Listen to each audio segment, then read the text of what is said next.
Suportar o insuportável faz parte da realidade ninja, de qualquer linhagem.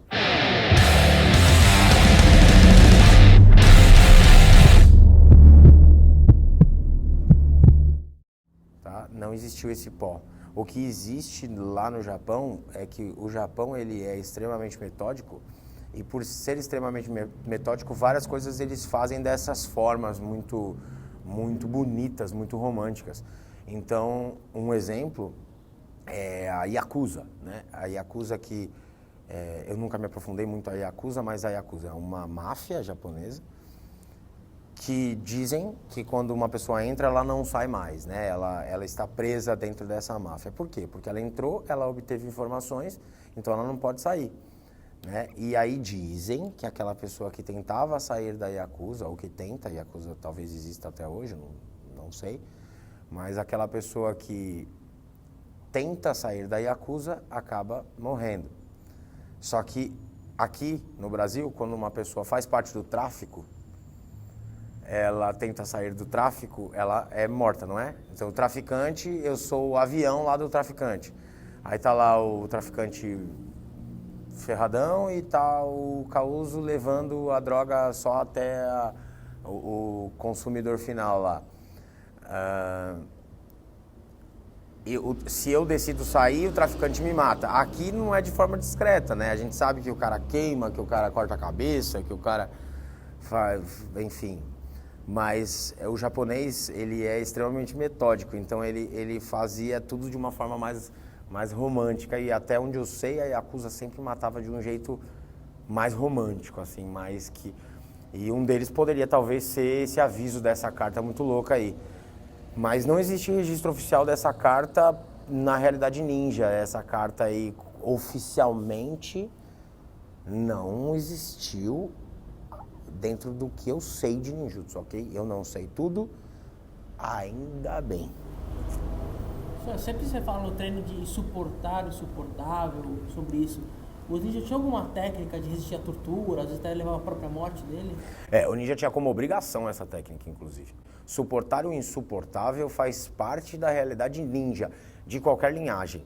A nossa escola bate muito nessa tecla do suportar o insuportável, mas todas as escolas, independente de linhagem, independente de onde estava esse ninja, suportava o insuportável. Afinal, um treinamento ninja, ele já é insuportável para um ser humano normal. Não estou falando de um treinamento de ninjutsu, tá? Eu preciso ser um super-herói para fazer ninjutsu? É isso que você está falando? Não. A gente treina ninjutsu. A gente não treina o ato de ser ninja, tá? São coisas diferentes. Ser ninja não existe mais, né? A não ser que você seja ninja de forma diferente também. Então, por exemplo, a gente tem um aluno aqui que quer ser policial militar. Ele vai ter que ser ninja em determinados momentos, claro. Então eu consigo ajudá-lo a ser um bom policial militar e suportar o insuportável em determinados momentos lá dentro. E não necessariamente o insuportável é físico.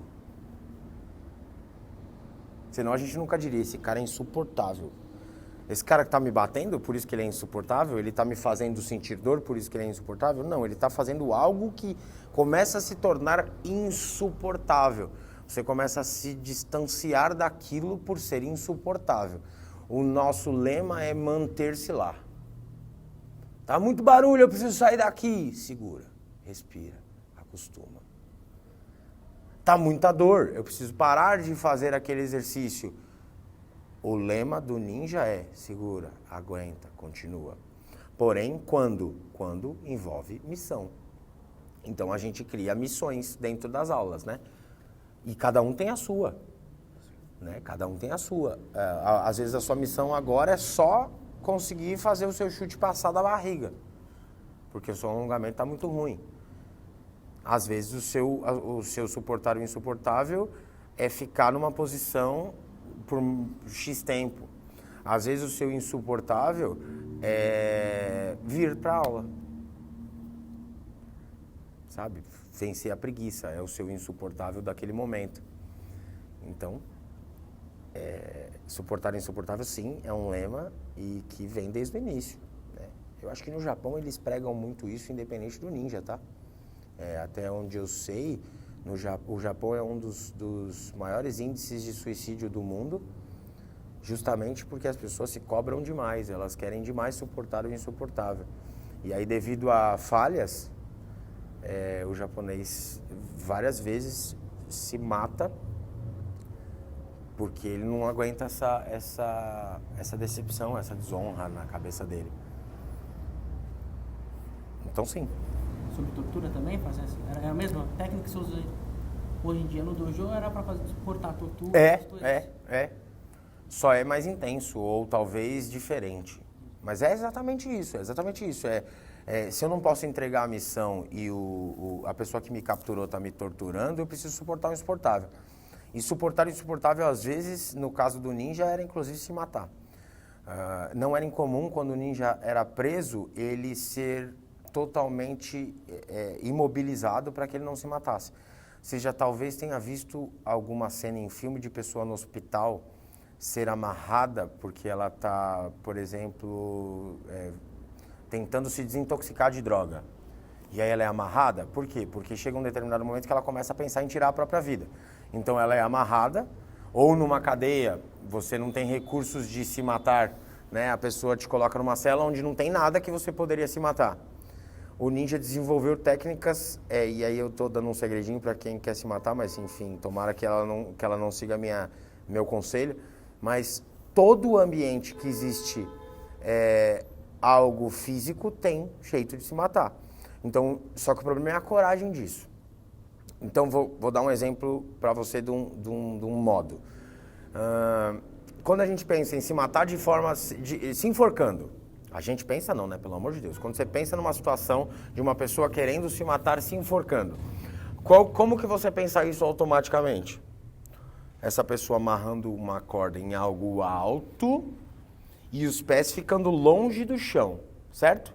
Por quê? Porque aí você não precisa de nenhuma técnica para se matar. Você precisa subir num banco e dar um jeito desse banco cair. Quando esse banco cair longe de você, você está amarrado pelo pescoço, acabou, não tem mais o que fazer, né? Só que o ninja desenvolveu técnicas para, se o solo é baixo, como o solo de um presídio, por exemplo, onde o solo da cela, se o teto é baixo, Shidoshi maluco, se o teto é baixo, você tem lá o pé direito baixo, você não conseguiria amarrar nada, e ainda digo mais, num presídio, numa cela, além de baixo, ele não tem nada para você amarrar. Então, né, automaticamente, como é que amarra lá em cima, né? Como é que o ninja fazia se não tivesse esse solo? O ninja desenvolvia a técnica para conseguir se matar mesmo baixo. Mesmo tendo acesso ao chão e podendo mudar de ideia no meio disso. Ele desenvolvia técnicas para ele não tomar... Enfim, ele queria passar por cima do próprio cérebro. Seu cérebro manda você subir. Na hora que você começa a sentir a dor no pescoço, seu cérebro manda você esticar as pernas e ficar em pé de novo, certo? O ninja desenvolveu técnicas para que ele ficasse ali e conseguisse se matar, mesmo tendo acesso ao próprio salvamento. Tá? Por mais louco que você esteja e vontade de se matar, essa decisão não é a decisão final. A decisão final quem toma normalmente é o seu cérebro. Se eu falar para você, se mata afogado, enfiando a cabeça num balde de água, provavelmente você não vai conseguir. Porque quando começar a bater o desespero do afogamento, você tira a cabeça. Quem tirou? Você, não o seu cérebro. No final, é você. O ninja desenvolvia técnicas para isso, inclusive essa do afogamento que eu falei agora, porque existem alguns registros que dizem que em capturas, as pessoas que capturavam o ninja, jogavam o ninja num balde, num barril de óleo. Na época não era óleo de industrial, né? Era banha de porco, enfim. Jogava ele lá dentro com aquilo frio. Portanto, não era escaldamento, era cozimento, tá? A pessoa entrava com óleo frio naquele negócio, ficava só com a cabecinha para fora, com cara de tonto, e aí aquilo começava a esquentar. E aí ela não ia nem percebendo. Chegava uma hora que ela começava a sentir que aquilo estava cozinhando ela. E aí ela começava a sentir aquela dor, e aí ela começava a ser cozinhada e não conseguia sair dali porque ela estava presa ali dentro. os ninjas começaram a desenvolver técnicas de afogamento dentro desse tal óleo aí. Ele entrava antes de aquilo estar quente e se matava afogado. Sendo que, como eu disse, o seu cérebro está mandando você esticar de novo. E os ninjas desenvolveram técnicas dessa forma. Tinham outras várias. Morder o próprio punho. Já viu alguém cortar os pulsos? Fazia no dente. Com a própria língua dentro da boca, para não passar despercebido mesmo a morte. Ele mordia e comia a própria língua. E aí o inchaço da língua faz com que você comece a perder a respiração. Então a língua muito inchada, ele comia a própria língua, a língua começava a inchar, aquele montão de sangue, mais a língua que você tentou engolir, mais a língua inchada, porque é um baita de um machucado, fazia as vias fecharem e ele acabava morrendo asfixiado com a própria língua. E isso tudo para não entregar a missão. E isso era de forma despercebida, né? Então ele conseguia morder a própria língua aqui, sem que a pessoa que estava ali cuidando para que ele não se matasse visse. Ele ficava de boca fechada. Isso começava a agir, até um determinado momento que ele começava... E podia já ser tarde demais para quem fosse salvá-lo. E aí isso tudo para não entregar a missão.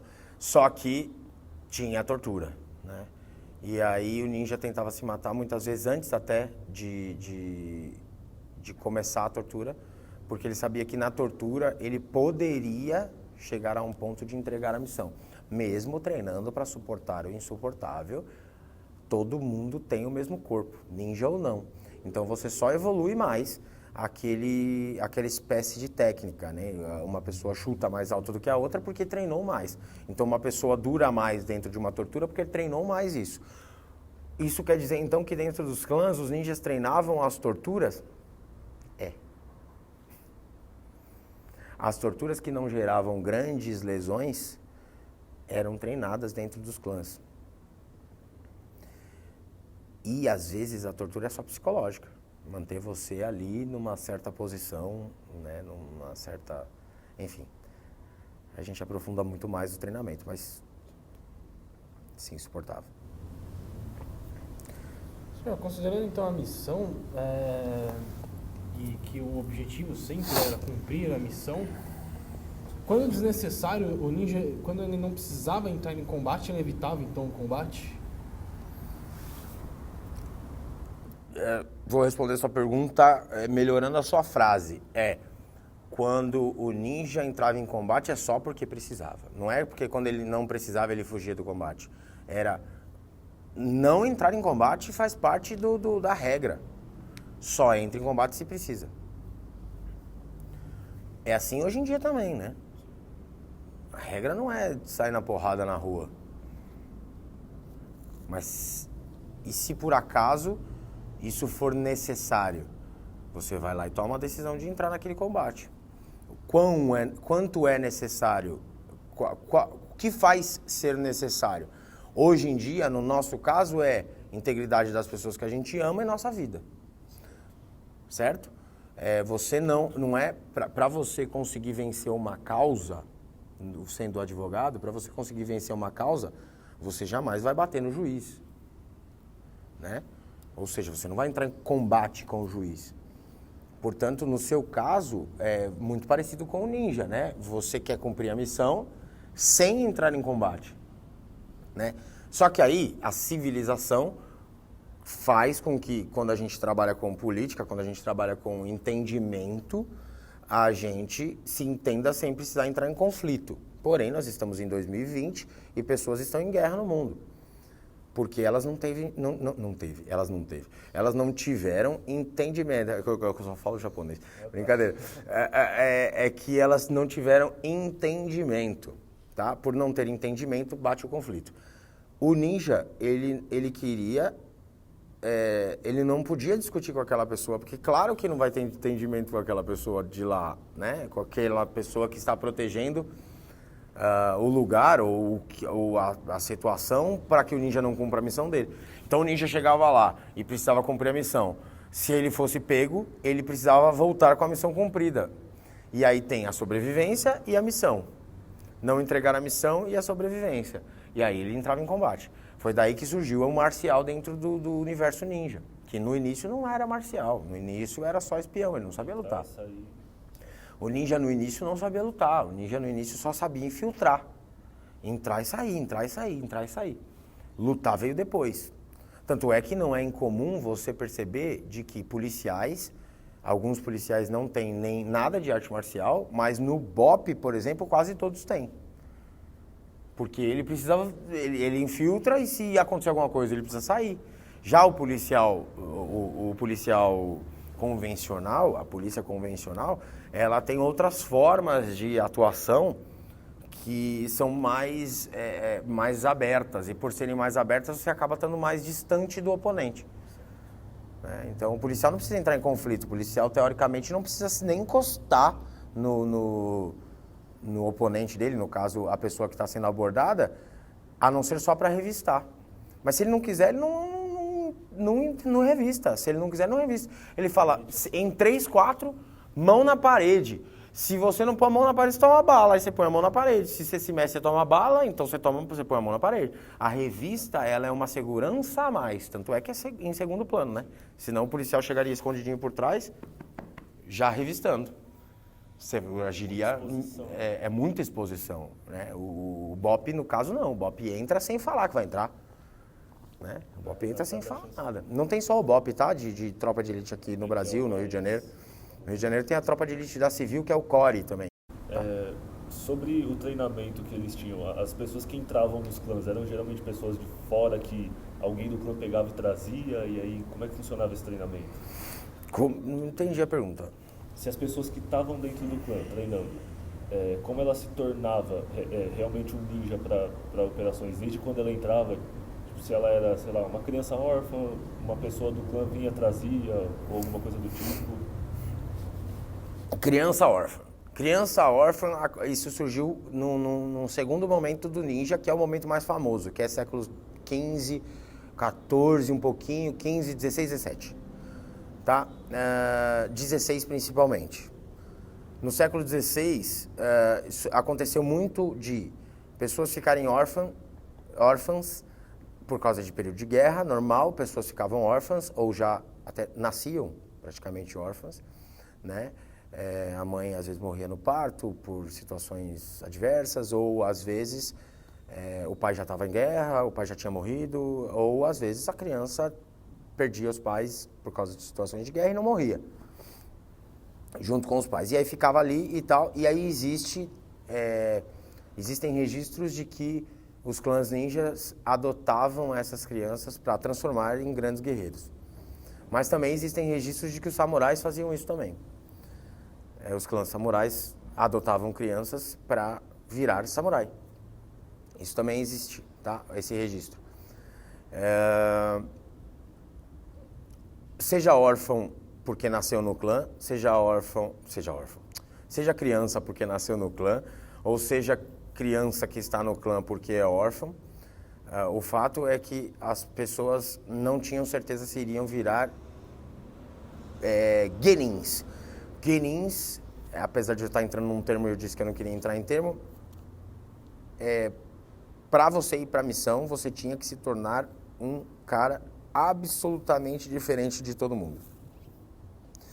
E aí eu te digo, vocês acham que para ter 100 pessoas num clã, dessas 100 pessoas, todo mundo vai para a missão? Todo mundo está apto a ir para a missão? Todo mundo desenvolve técnica a ponto de chegar a um nível de ir para a missão?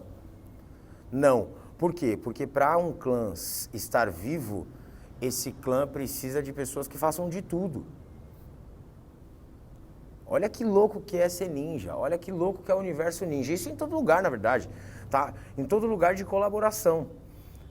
O ninja que vai para a missão precisa voltar e precisa de remédio. Alguém precisa ser o cara que dá o remédio. Ou que faz o remédio. No caso deles não tinha farmácia, né? Mas se tivesse, tinha que ter alguém para ir buscar o remédio. Então você tem o cara que lava a privada. E ele é extremamente importante, como é hoje. A moça que trabalha na sua casa, ela é extremamente importante para limpar a sua casa. Às vezes você não tem essa moça, ok? Mas se tem, ela é extremamente importante, senão sua casa fica um nojo. Era assim no clã. Então não necessariamente todo mundo ia para a missão de obter a informação. Mas todo mundo fazia parte dela. Todo mundo dentro do clã faz parte da missão. Quando eu voltar, eu preciso estar com todo mundo a postos. Para abrir o portão, para ver se sou eu mesmo. Ou você acha que pessoas não tentavam se disfarçar para entrar nos clãs? E várias vezes conseguia. É muito doido. É um universo muito louco. Diga. Certo? Vamos finalizar então, porque, né? Ótimo. A gente está em horário de aula já, né? A gente já entrou em horário de aula, inclusive já tem aluno aqui sentado. Mas eu acho que esse assunto faz demais parte do universo deles também. Por isso que eu falei, tudo bem se a gente entrar. Tem um aluno que está aqui na minha frente, a câmera não vai mostrar. Pode até mostrar. Que é o Eric. O Eric é um aluno faixa branca super novo aqui do dojo. Posso mostrar, né, Eric? Balança a cabecinha falando 5, senão eu tomo um processo.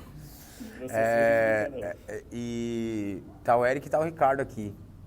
Os dois são alunos novos. O Ricardo tá até sem shinobi, olha lá. Ó. O Ricardo nem tem a roupa ainda, nem tem o shinobi ainda. Então é um aluno bem novo dentro do nosso dojo. E são alunos que com certeza já tiveram essas curiosidades. Algumas delas, pelo menos, que eu falei hoje, você talvez não soubesse, né? Eu talvez não soubesse nada do que eu falei hoje, né? Se sabe é porque deu uma pesquisada, porque é curioso. E esse vídeo é pra isso, né, eu acho. Eu acho que esse vídeo é pra responder algumas das várias. Eu acho que vai ter parte 2, 3 e 4 disso, hein? Não é difícil, não é impossível, não é mesmo, mas não é difícil. Eu acho que, aliás, existe uma grande possibilidade, porque falta um montão de coisa. E claro, sempre deixar os comentários, tiver dúvida, a gente responde nos próximos. Isso aí, se você comentar no vídeo, você consegue me perguntar e aí eu consigo te responder. Se você não falar nada, ficar aí na sua casa com a dúvida, você continua com dúvida. E aí você não... A gente é ninja, mas não é mãe de nada, né? Shidoshi, muito obrigado por responder nossas dúvidas. Eu te agradeço, ninja. Certo? Obrigado, André e Lucas, que vieram também, Nós que agradecemos. dar essa força pra gente. E esperamos vocês no próximo Guerreiro Ninja Entrevista. Eu sou o Bruno. Eu sou o Lucas. Eu sou o André. E eu, Shidoshi Causo. Nipo! Perfeito. Nem ensaiou. Tô gostando disso, vou virar youtuber. A gente ensaiou sim. Esse final? Lógico, todo dia no fim da aula. Ah, tá. Aí vai chegar o jornal. Oi, galera do YouTube. Eu tenho certeza, ó, isso que você falou agora, eu tenho certeza. Tá gravando ainda alguma? Eu tenho certeza que isso que você falou, olha, nem ensaiou, estava a colocar preto e branco no vídeo. Que se o Eric ou o Ricardo, por serem novos, estivessem aqui, eles teriam feito esse limpo depois. Então sim, a gente ensaiou. Todo fim de aula, um faixa marrom fez isso quantas vezes? Nossa, só dá o quê agora? Eu não sei quantas vezes eu falei limpo, acho que eu falei limpo mais vezes do que eu falei... Mãe. Oi. Sério? Foi? Ok? Eu acho que Só dá, porque ok? chegou uma...